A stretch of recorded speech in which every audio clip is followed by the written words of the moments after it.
how to get free delivery with Over One. To get free delivery with Over One, you need to be a member and order from participating restaurants or stores that displays Over One icon.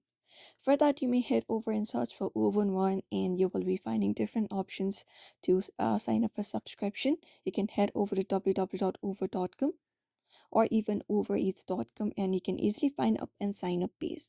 So within the sign up page, you can just go ahead and tap on it. After that, just go ahead and be an Over One member.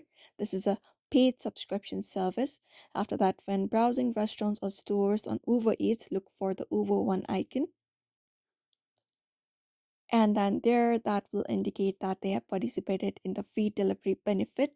Make sure your order is a total meets the minimum amount specified for that particular store or restaurant. For example, participating restaurants uh, might have $15 minimum, while grocery stores might require about a $35 minimum.